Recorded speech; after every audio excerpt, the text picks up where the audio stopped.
Billboards. I would say the same thing about Billboards that I just said about Brent. Probably we've had one or two candidates in the last 8, 10, 12 years that have used Billboards, and it's usually same thing, the emotional connection piece, but also when your budget is what it is, you don't go that far. Mm-hmm. But we use a lot of outdoor for some of the issue Mm-hmm. pieces, and you can do earned media around those. You can have a candidate standing out in front of a billboard, or talking about another candidate where you actually get a little press pickup because it's this big, larger than life thing. It can be effective in that way. I think. Yeah, on the campaign side, we don't see, the candidate side, we don't see a lot of it. But anecdotally, some of our corporate clients or some of our issue clients, I receive more phone calls and emails from folks in the media space about things that we do in airports or things that we do in stadiums, because they're traveling, they're on flights, or they're going to games and they see these things. I saw your system because it's there, Yeah, they see these things, and being in the industry, you're paying a little more attention to these things than maybe other folks are. But they see them and they call and ask, "Hey, I saw your ad. It looks great. What are you doing? What are you doing on TV, or what are you doing on radio?" But you don't see a lot of candidates going that route. It's the only kind of candidate. And then, and in that space, billboards are fine. But if you'll be theater, large gathering places for the public, you might run into challenges of actually getting the creative approved. Movie theaters tend to not like candidate ads because they don't want to upset part of the crowd that's gathered, part of the audience that's gathered in the theater, and have some type of reaction in the theater because they disapprove of the message they see right before. Have either of you ever done a candidate ad in a movie theater? Yeah. We did one for Obama in 2008, basically a get out the vote campaign for a younger audience. There was not a lot of message in there except like get out and vote, register, vote. Here's that information around that, because we did try to talk about some of the issues and messages as some of the other creative, and they wanted to stay away from that. They really wanted to kind of, if it's a more straightforward message where you don't have to take a side, then sure. Yeah, so the guidelines are different in terms of creative. You have to tiptoe around different rules.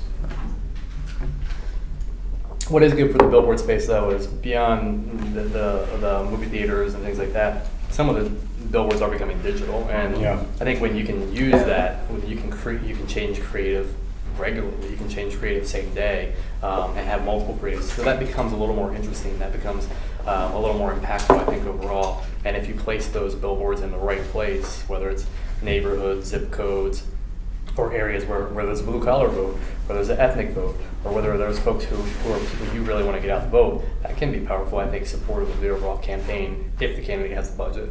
So. Yeah. And you can. One of the cool things about the Scarborough data is that you can see where people are driving. You can pick out places to put your billboards. I've done billboards for a couple of candidates. They've been more PR ploys or things to generate news stories. Right. But back in the old days, especially in rural areas, like if you had a billboard, that was the equivalent of being on TV now. I mean, like, you're there. He's got like a big billboard, and it's there every day. It's the only kind of advertising that doesn't go poof, Happy candidates when they know it's there and they can always see it. You're right. Candidates are very happy to see their billboards and yard signs. The candidate's spouse sees it, then you're legit. Well, that's it. So how often do you get complaints that I always see the other guy's ads, but I never see mine? All the time. I mean, and it really becomes that whole like recency effect and how they feel about where their ad should be, and if they see a candidate ad, they immediately think that. And I get it. I get the psychology around that whole piece. And so we have to kind of answer those questions. Sometimes the candidate's spouse or family or somebody like that wants to see their ad in a specific program.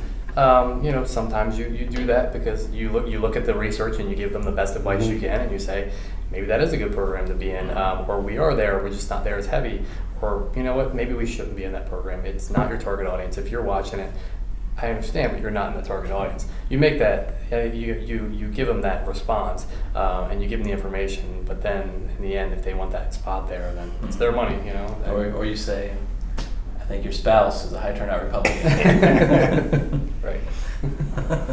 Didn't you once have a client that wanted to be Yeah. in every program that The the other five- guy was in. No, it was his wife was not seeing his spot in the 5 a.m. Brazos TV news in Waco, Texas, in 2016, and he was downstairs in our studio shooting his next ad, and he came upstairs. I was walking around to find out who was doing his buys, and explained that to me, and said that his wife wanted to see the spot, so we sent out a buy that afternoon, one time a day, for the rest of the cycle, so his wife would see it. I've done that before. Like, We've also had candidates say, I want my spot to run Yeah. immediately after my opponent's spot every time. And that's not the way it works. But there are a lot of decisions that we try to make are based on data and all the statistics we can find to inform our decisions. But a healthy amount of our decisions are driven by The human element.